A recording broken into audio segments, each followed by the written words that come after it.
Hello friends, welcome to Run Study. Run Study में पुनः आपका एक बार फिर स्वागत है। आज हम पुनः मध्य प्रदेश से रिलेटेड कुछ विभिन्न प्रश्नों को हल करने की कोशिश करेंगे, जो कि हमारी एग्ज़ाम के लिए अति महत्वपूर्ण प्रश्न हैं। इन प्रश्नों को आप भी मेरे साथ हल करने की कोशिश करें एवं वीडियो में दिखाए जाने वाले प्रश्नों के नोट्स बनाते चलें एवं वीडियो के समाप्त हो जाने के पश्चात आप एक बार पुनः वीडियो को देखें ताकि आपका रिवीजन हो जाए। ठीक है, तो आइए शुरू करते हैं इस वीडियो को और देखते हैं पहला प्रश्न क्या है। हमारे बीच पहला प्रश्न है, मध्य प्रदेश पुराने किस भू संहिता का भू क्षेत्र है। प्रश्न है, मध्य प्रदेश पुराने किस भू संहिता का भू क्षेत्र है। इसका सही उत्तर है गोंडवाना लैंड। जी हाँ, गोंडवाना लैंड। मध्य प्रदेश गोंडवाना लैंड भू संहिता के क्षेत्र के अंतर्गत आता है, जबकि मध्य प्रदेश के यदि आप नीचे जाएंगे तो धारवाड़ क्रम शुरू होता है। ठीक है ना, धारवाड़ क्रम नीचे से शुरू होता है। अगला प्रश्न है हमारे बीच, मध्य प्रदेश के किन स्थानों पर शैल चित्रों द्वारा आदि मानव के होने के प्रमाण मिलते हैं। प्रश्न है, मध्य प्रदेश के किन स्थानों पर शैल चित्रों द्वारा आदि मानव के होने के प्रमाण मिलते हैं। इसका सही उत्तर है सभी। जी हाँ, सभी।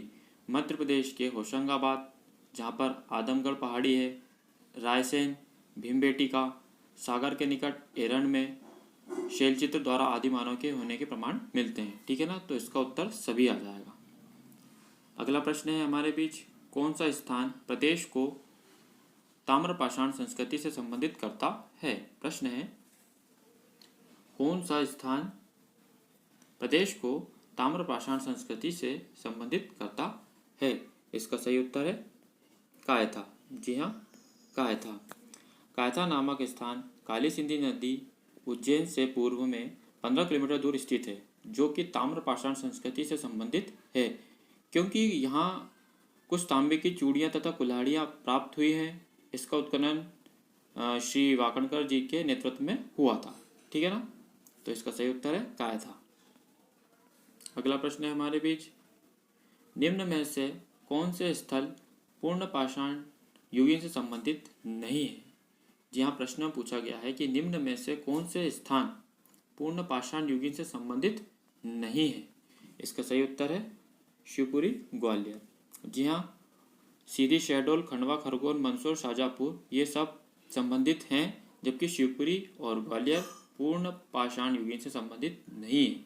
ठीक है, अगला प्रश्न है हमारे बीच, किस वेद के अंतर्गत प्रदेश की जीवनदायिनी नदी नर्मदा का उल्लेख रेवा के नाम से है। प्रश्न है, किस वेद के अंतर्गत प्रदेश की जीवनदायिनी नदी नर्मदा का उल्लेख रेवा के नाम से है। इसका सही उत्तर है ऋग्वेद। जी हाँ, ऋग्वेद। ऋग्वेद में प्रदेश की जीवनदायिनी नदी नर्मदा का नाम रेवा के नाम से है।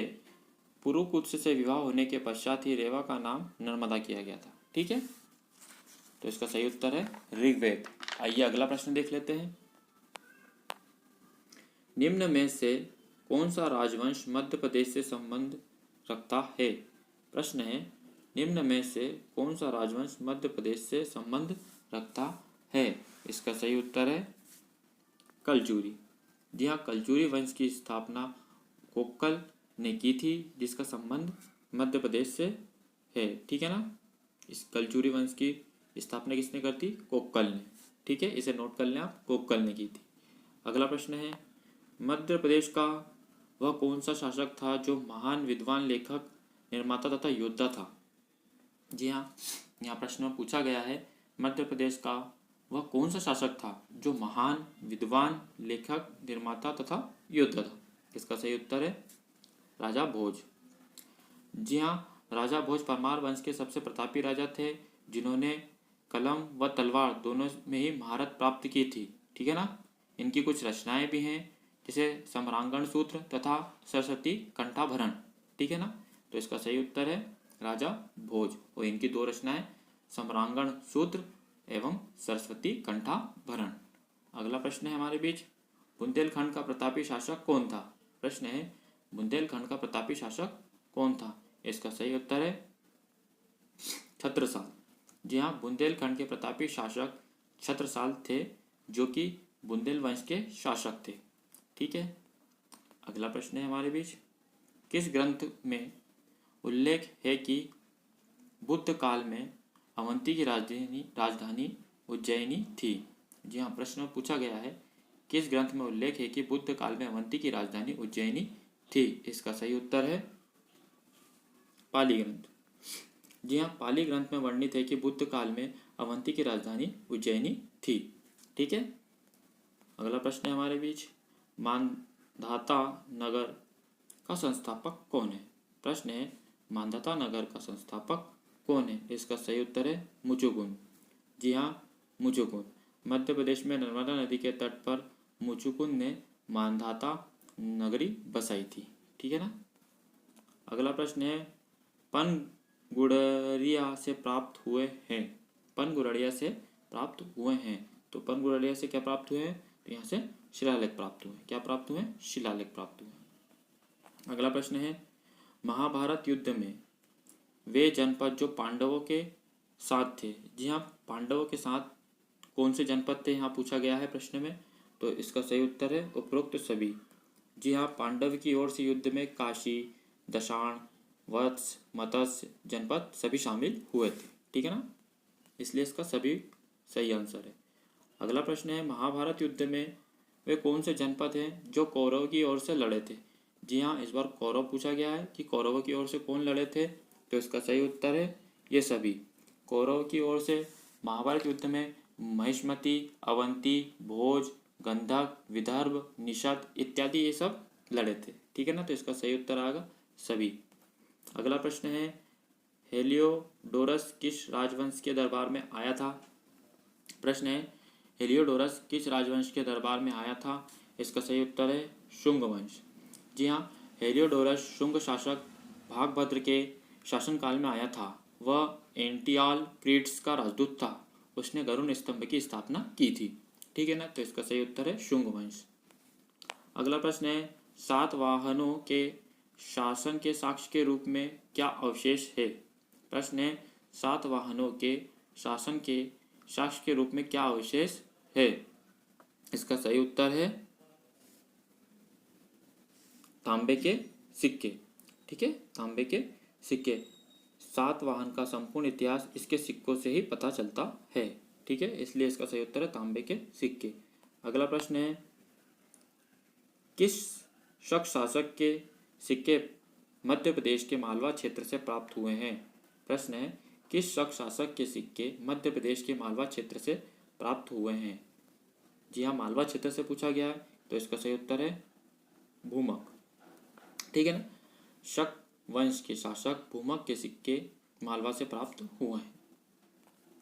अगला प्रश्न है हमारे बीच, पुराणों में पद्मावती को किसकी राजधानी बताया गया है? प्रश्न है, पुराणों में पद्मावती को किसकी राजधानी बताया गया है? इसका सही उत्तर है नागवंश। जी हाँ, पुराणों में पद्मावती को नागवंश की राजधानी बताया गया है। अगला प्रश्न है, बांधवगढ़ किस वंश की राजधानी थी?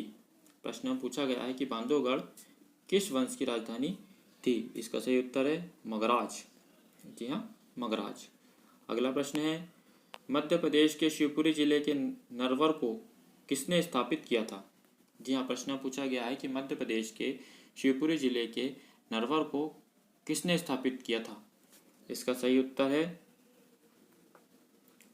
नल ने। जी हाँ, राजा नल के द्वारा शिवपुरी जिले के नरवर को स्थापित किया गया था।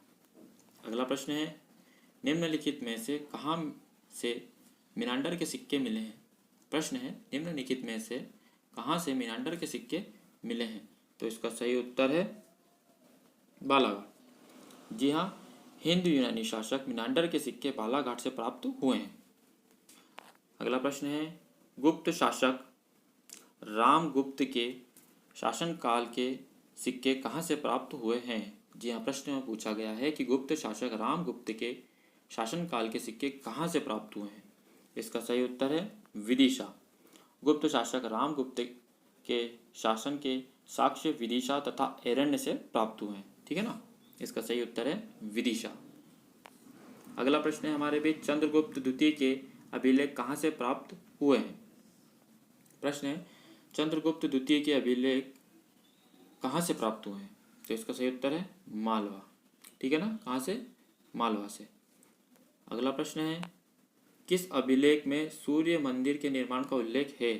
प्रश्न है, किस अभिलेख में सूर्य मंदिर के निर्माण का उल्लेख है? इसका सही उत्तर है मंदसौर दशपुर। जी हाँ, कुमार गुप्त के शासनकाल के अभिलेखों में से मंदसौर अभिलेखों में सूर्य मंदिर के निर्माण का उल्लेख है।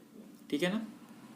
अगला प्रश्न है हमारे बीच, किस अभिलेख में राजा को शरतकालीन सूर्य की भांति बताया गया है? प्रश्न पूछा गया है कि किस राजा को शरतकालीन सूर्य की भांति बताया गया है? इसका सही उत्तर है तुमेन। जी हाँ, तुमेन अभिलेख गुना से प्राप्त हुआ। इसमें रामगुप्त को शरतकालीन सूर्य की भांति बताया गया है। अगला प्रश्न है, धारा नगरी पर आक्रमण की जानकारी किस लेख से मिलती है? प्रश्न है, धारा नगरी पर आक्रमण की जानकारी किस लेख से मिलती है? इसका सही उत्तर है मंगाई लेख। कौन सा? मंगाई लेख। ठीक है ना। भोज की धार नगरी पर चालुक्यों ने आक्रमण किया, जिसकी जानकारी हमें मंगाई लेख से प्राप्त होती है। अगला प्रश्न है, अक्टूबर 2014 में मध्य प्रदेश के किस वंश की क्षत्रियों को राज्य संरक्षित किया गया? जी हाँ, प्रश्न पूछा गया है कि अक्टूबर 2014 में मध्य प्रदेश के किस वंश की क्षत्रियों को राज्य संरक्षित किया गया? तो इसका सही उत्तर है पवार वंश। जी हाँ, पवार वंश। अगला प्रश्न है हमारे बीच, डॉक्टर HD सांकलिया ने मध्य प्रदेश के किन स्थानों से सिंधु घाटी सभ्यता की खोज की थी? जी हाँ, प्रश्न में पूछा गया है कि डॉक्टर HD सांकलिया ने मध्य प्रदेश के किन स्थानों से सिंधु घाटी सभ्यता की खोज की थी? इसका सही उत्तर है महेश्वर नवदा-टोली। जी हाँ, महेश्वर नवदा-टोली। अगला प्रश्न है, होलकर राज्य की राजधानी को महेश्वर से इंदौर कब स्थानांतरित किया गया? जी हाँ, प्रश्न में पूछा गया है कि होलकर राज्य की राजधानी को महेश्वर से इंदौर कब स्थानांतरित किया गया? तो इसका सही उत्तर है 1818। जी हाँ, 1818 में। अगला प्रश्न है, भारत में इंग्लैंड का कौन सा दूत जहांगीर के पीछे मांडू आया था? प्रश्न में पूछा गया है कि भारत में इंग्लैंड का कौन सा राजदूत था जो जहांगीर के पीछे मांडू आया था? ठीक है, इसका सही उत्तर है थॉमस रो। कौन? Thomas Roe. Thomas Roe Jahangir के दरबार में आया था, वह जहांगीर के पीछे मांडू तक आया था। अगला प्रश्न है, होशंग शाह ने 14वीं सदी में कहाँ स्वतंत्र राज्य की स्थापना की? प्रश्न में पूछा गया है, होशंग शाह ने 14वीं सदी में कहाँ स्वतंत्र राज्य की स्थापना की? तो इसका सही उत्तर है मांडू। जी हाँ, मांडू। अगला प्रश्न है, सती प्रथा का सर्वप्रथम उल्लेख मिलता है? प्रश्न में पूछा गया है कि सती प्रथा का सर्वप्रथम उल्लेख मिलता है। इसका सही उत्तर है एरन। कहाँ पर? एरन। अगला प्रश्न है हमारे बीच, प्रश्न में पूछा गया है, मान सिंह तोमर कहाँ के राजा थे? प्रश्न में पूछा गया है, मान सिंह तोमर कहाँ के राजा थे? इसका सही उत्तर है ग्वालियर। जी हाँ, ग्वालियर। मान सिंह तोमर 1486 से 1517 ईस्वी के बीच ग्वालियर के प्रतापी राजाओं में से एक थे। ठीक है ना। अगला प्रश्न है, कौन से राजा ध्रुपद संगीत के संरक्षक थे? जी हाँ, कौन से राजा थे जो ध्रुपद संगीत के संरक्षक थे? इसका सही उत्तर है राजा मानसिंह। ठीक है ना। कौन? राजा मानसिंह। अगला प्रश्न है, चंदेल वंश के संस्थापक कौन थे? प्रश्न पूछा गया है कि चंदेल वंश के संस्थापक कौन थे? इसका सही उत्तर है नन्नुक। जी हाँ, नन्नुक। अगला प्रश्न है, निम्नलिखित में से कौन सा प्राचीन राजवंश मध्य प्रदेश से संबंधित है? जी हाँ, प्रश्न में पूछा गया है, निम्नलिखित में से कौन सा प्राचीन राजवंश मध्य प्रदेश से संबंधित है? तो इसका सही उत्तर है परमार। ठीक है ना। कौन? परमार। अगला प्रश्न है, हिंगलाजगढ़ मध्य प्रदेश के किस जिले में स्थित है?